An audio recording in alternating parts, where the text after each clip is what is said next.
Hello, everyone. Thank you all so very much for joining us. We are heading in for an in-depth live panel as we discuss Star Trek Strange New World Season Three's episode Four and a Half Vulcans. We'll explore the episode's theme, storytelling, character development, and unique moments that make it stand out. Nah.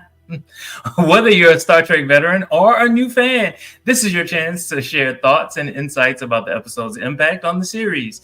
Tune in for engaging discussions and live debate. Don't miss it.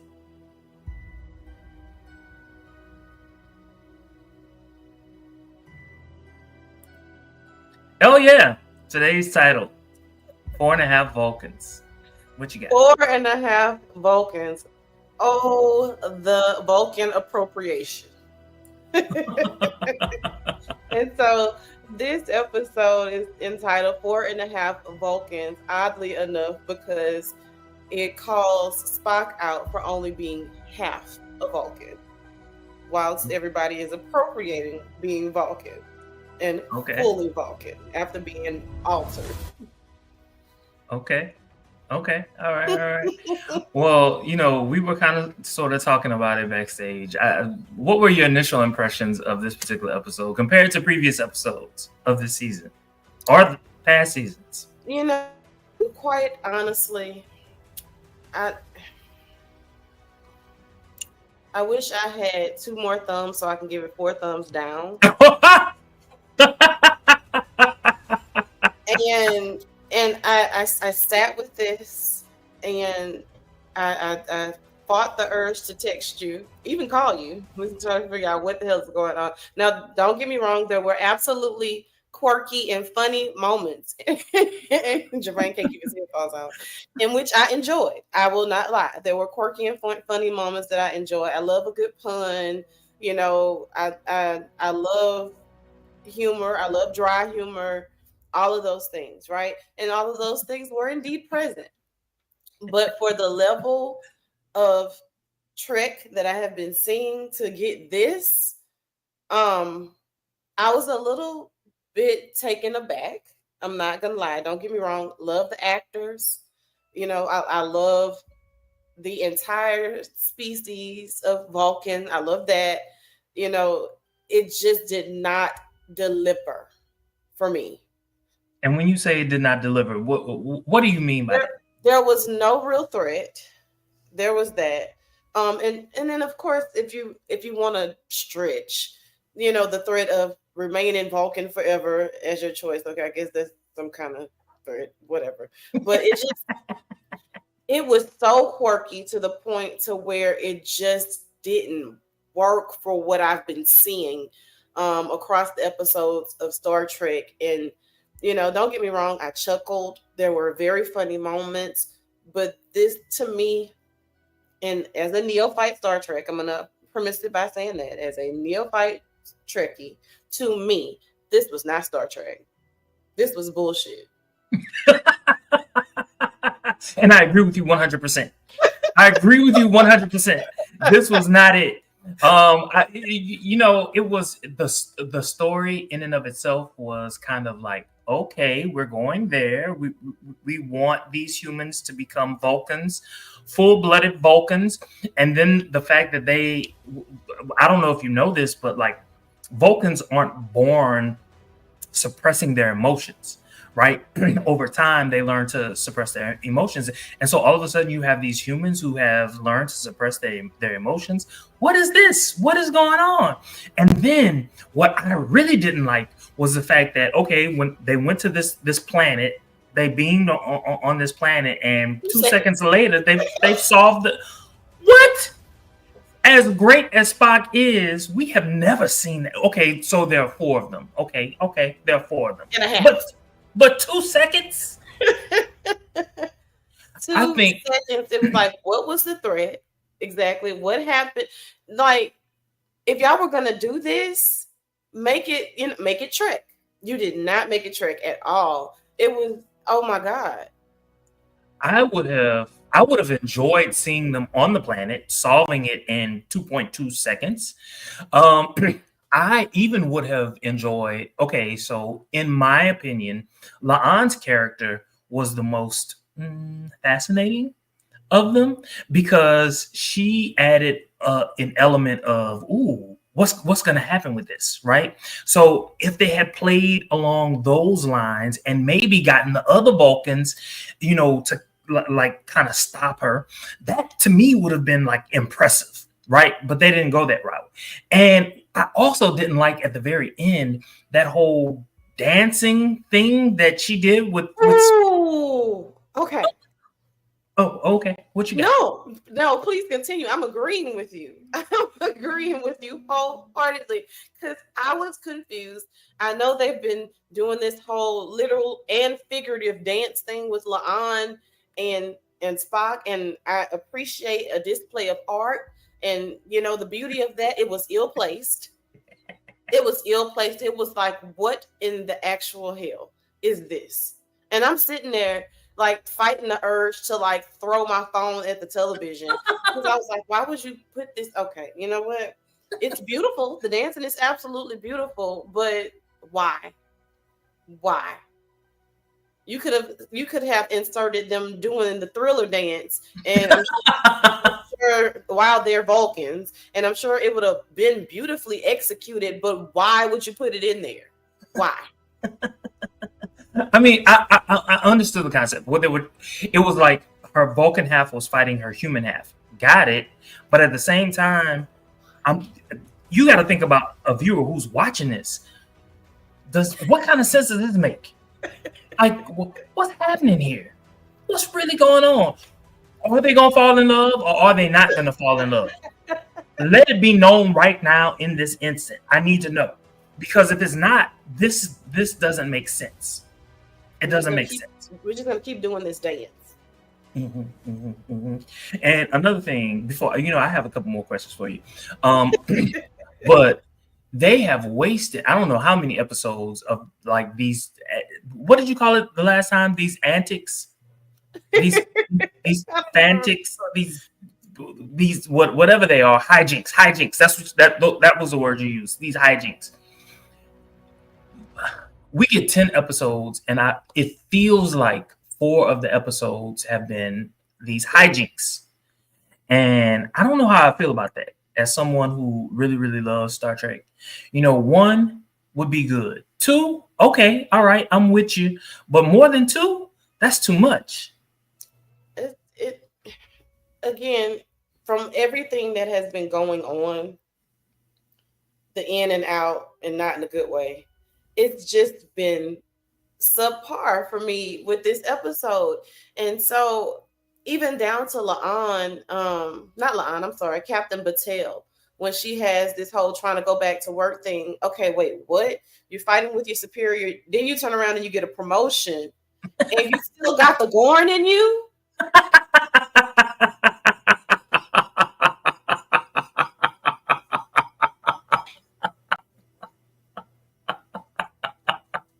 It's too much. It's too much. It's too much. It's too Make much. that make sense for me. Like, so y'all just, oh, I'm about to retire soon. Thank you so much for putting me in my place. And here's the promotion. Even though we don't know what the hell is going on in your body. Only to find out at the very end, he liked the fact that she was being honest. But okay, yeah, I get it. I get it. I get it. But none of it made sense. I don't get it. It did not make sense. Okay, so we're talking about how characters are interacting with each other. So let me just ask the question: How do the characters interactions and development in this episode enhance the overall story arc of this episode? Or let's just say this season. Let's be kind. Let's say this season. It might make more sense if we look at it from the perspective of the season. Okay. An arc. I don't know that there's an arc. I feel like it was a flat line. And I'm Korean right now. I'm sorry. I don't know about an arc, but I will say the characters juxtaposed to how they typically are when they become Vulcan. At least we can address those that did that. obviously and quite directly dehumanize them to the fact that they are nearly unrecognizable. And so um they really kind of played in the face of the Vulcans for me. That's why I say Vulcan appropriation at the beginning. Um, I don't know if I can even realistically answer that question because to me it just wasn't an arc. If anything, it was a setback. Mm, Um, and it did. I will say this: it did show how um, it is absolutely necessary to have those emotions. And even though sometimes they might not be in check, but to completely take that away impedes them from doing what it is they're there to do effectively, mm, especially when you're playing to each other's strengths. And so, mhm, whereas I'll use Chapel for instance, you're productive, you're working on a million different projects, and I'm sure you're going to execute them. But at the same time, you're willing to give up all of your friends. You don't want to socialize with anybody. So it changes the complete essence of who you are, and it could be one of those moments where people need one of those little chapel chats or what have you to kind of get them back in focus and what have you. And so yeah, I know I didn't answer the question that you asked, but I didn't see a character arc. It, to me, is like I said, it was a flat line. It, So, what I would have loved from those four characters who became Vulcan, I would have loved them realizing something about themselves that they never would have known because they became Vulcan, or it was realized it was we knew it, but they didn't see it in themselves. Now that they're Vulcans, they can see it in themselves. I would have loved some revelation of that magnitude to have occurred due to this, I don't know, transformation. But none of that happened. It was just so many missed opportunities, I think. they brought um Captain Kirk in, and they kind of weaved in a little bromance between him and Scotty. And so I don't know if in the hold on, how do you guys say it? TOS. Oh, TOS. Yeah. If that was a thing, if they were kind of bros or something in the original series, um, or not. But they kind of threw him in there. I think that was a bit of a waste. I Agreed. Agreed. Yeah. You know what? When I saw it, okay, let me be honest. You know how like I know like if something is not good, I fall asleep. I didn't fall asleep. I started scrolling on my phone.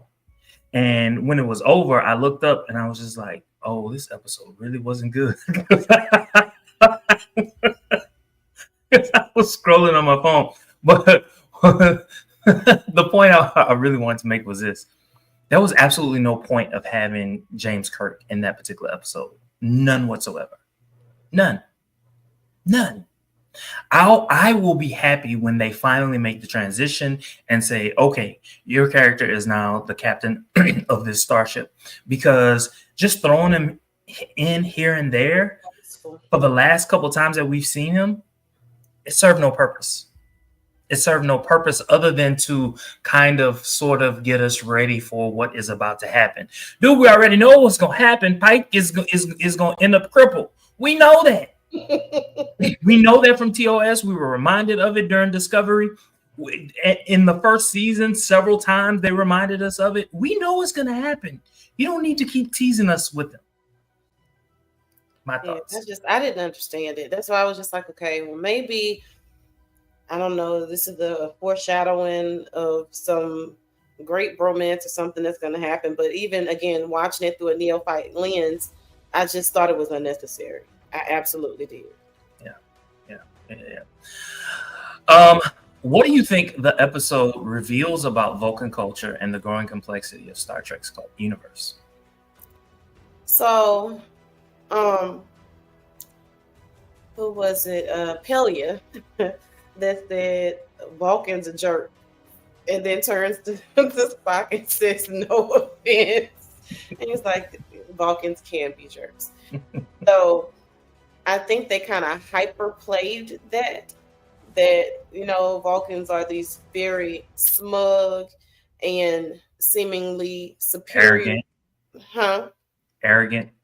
Yeah, arrogant species. However, even with that being in there, Vulcans are very necessary. They can get things done. They Mhm. can get things done quite effectively. Um, but they need balance. They need balance. And so that's what I took from that, because being completely emotionless serves no one.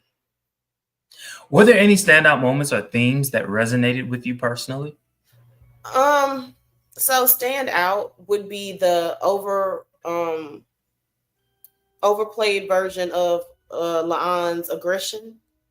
And so to me, like, that kind of speaks to what's in her. She is a warrior, and so that's something that's always playing in the background, and turning her Vulcan, that basically just activated her even more. And so to Mhm. me, that stood out quite a bit. I feel like you mentioned it, back there quite a bit. And how you would have liked to see her interact with the other Vulcans and let there be some type of play out with that. But at any rate, that stood out for me. Also, Neota basically doing mind control with Beta. Mm, mm, So mm. I thought it was really funny. I chuckled whenever she said a lap dog would be more compliant. Basically, like, no, this was his choice. But so to kind of see Neota be a jerk was Yeah, was interesting for me. But Pelia always, yeah. even in a subpar episode, she still is always gonna make me laugh just because she's Pelia. Yeah. So for me, it was if there were anything, okay. So it would be the whole subplot of Laan, right? in in the context of the Vulcans and the Romulans, perhaps this helps to explain who and what the Romulans are, or like why they split from Vulcan. Um, that kind of gives me like some insight, just a little, not a lot, but perhaps it's something that might happen in some later iteration of Star Trek. How does this episode challenge or reinforce your expectations of the series? I'm not buffering. I just got an attitude. Um,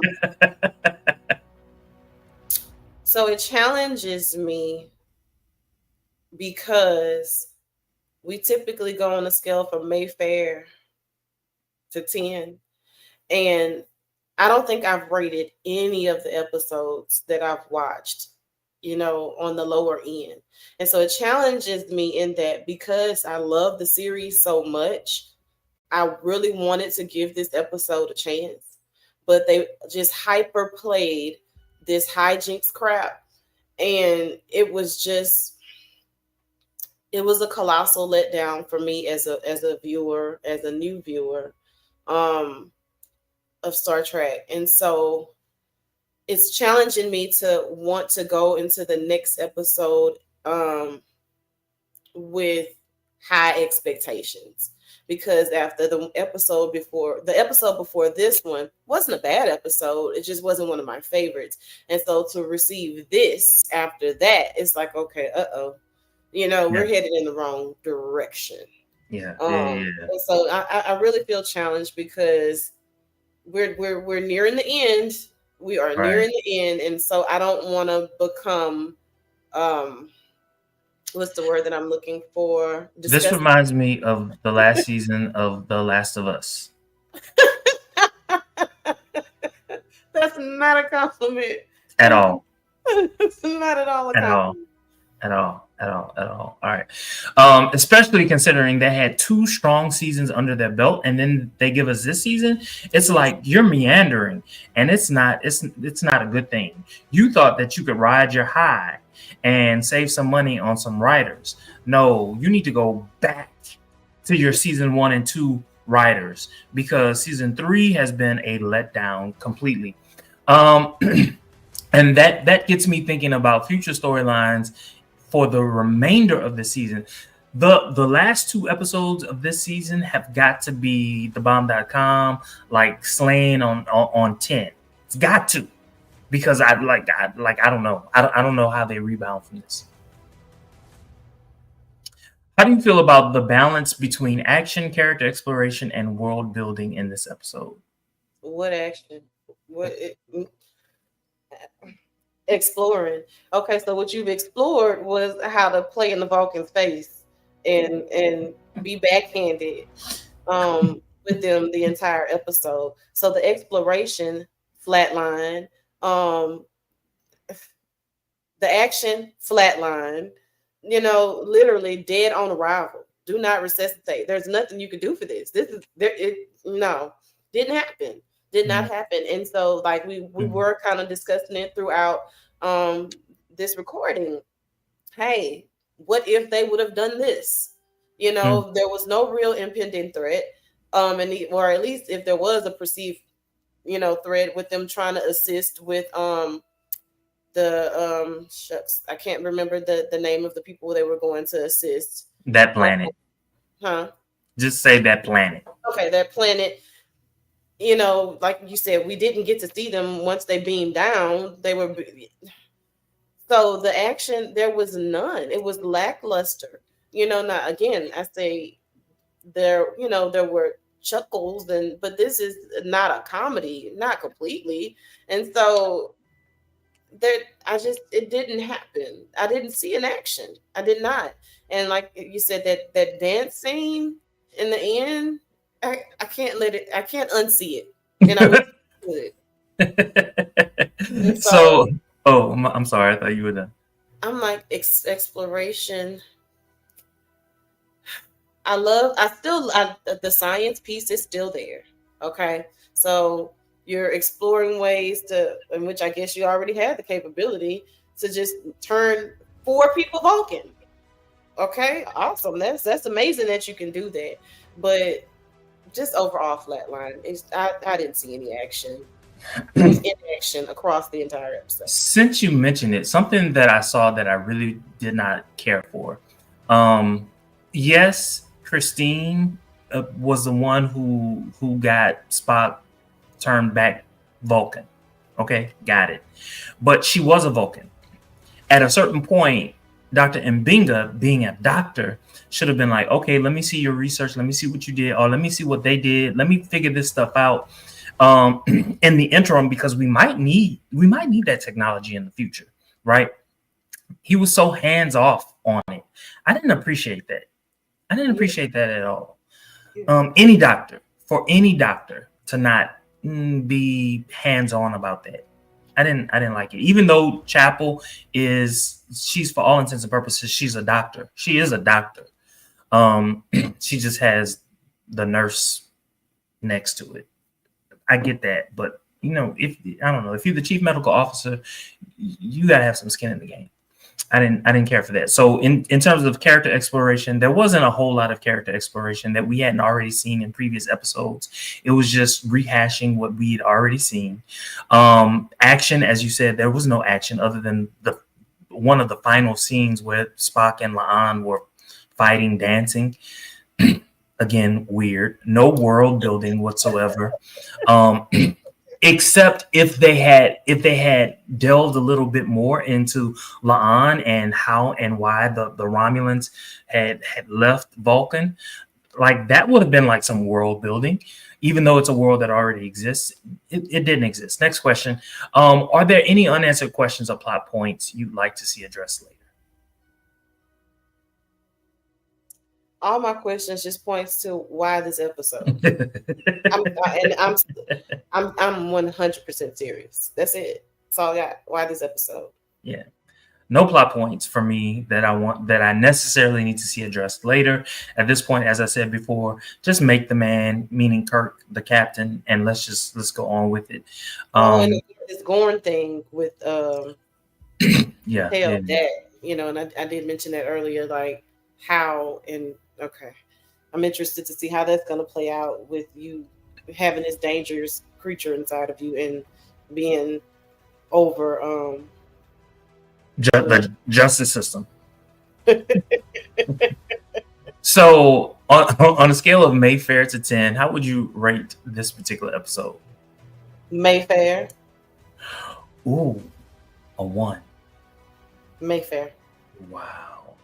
It's definitely forgettable. It's not one that I'm ever going to remember. It's really really bad, and I was set to give it a 2. I wasn't set to give it a 1, but I was set to give it a 2. So there you have it. You have a 1 and a 2 from the two of us. Any any parting words before we leave?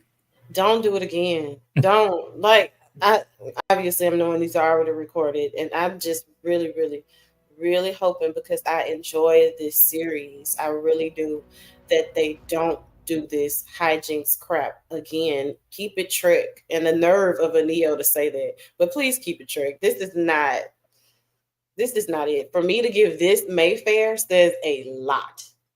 And I have not, aside from, the little chuckles that I got in there, I have not had very positive things to say about this episode. And I could typically find something to keep it off the Mayfair, not Strange New Worlds, because this is not that.